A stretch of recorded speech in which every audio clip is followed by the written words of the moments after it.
Hello and welcome to CPC Exam practice question series from Skillra. The topic of discussion today is the digestive system. Let's get started.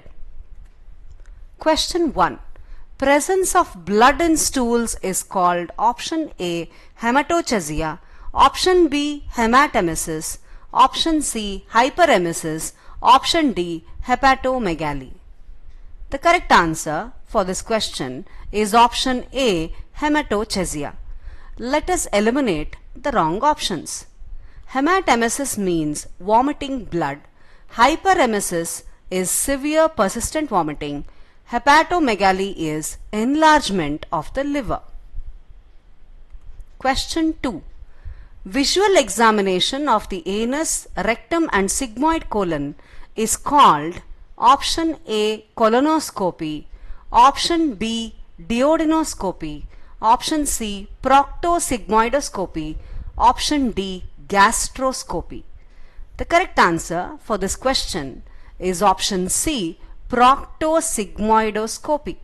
Let us eliminate the wrong options.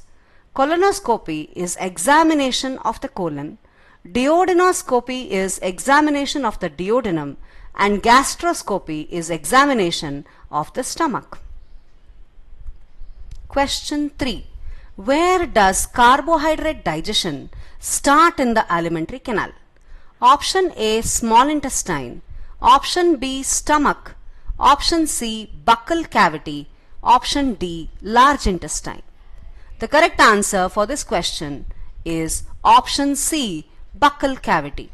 Saliva present in the mouth contains salivary amylase that acts on carbohydrates. Stomach initiates protein digestion. Small intestines are the site of protein digestion and large intestines absorb water. Question 4.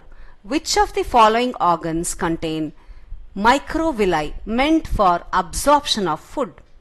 Option A stomach, option B large intestine, option C rectum, option D small intestine.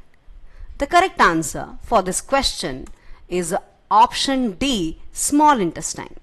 Microvilli are microscopic finger-like protrusions on the apical surface of the intestinal epithelial cells that dramatically increase the surface area of the small intestine by up to 25 to 30 times. These structures form a dense brush border designed for maximum nutrient absorption and contain enzymes for final digestion. Let us eliminate the wrong options. The stomach, large intestine and the rectum do not contain microvilli. Question 5. In which medical emergency does the intestine twist around itself, causing severe blockage and reduced blood flow? The options are option A diverticulitis, option B volvulus, option C hemorrhoids, option D esophagitis. The correct answer for this question is option B volvulus. Let us eliminate the wrong options. Diverticulitis is inflammation of the diverticula, which are small pouch-like structures protruding from the lining of the colon. Hemorrhoids are swollen veins in the anus and rectum. Esophagitis is inflammation of the esophagus. Thank you.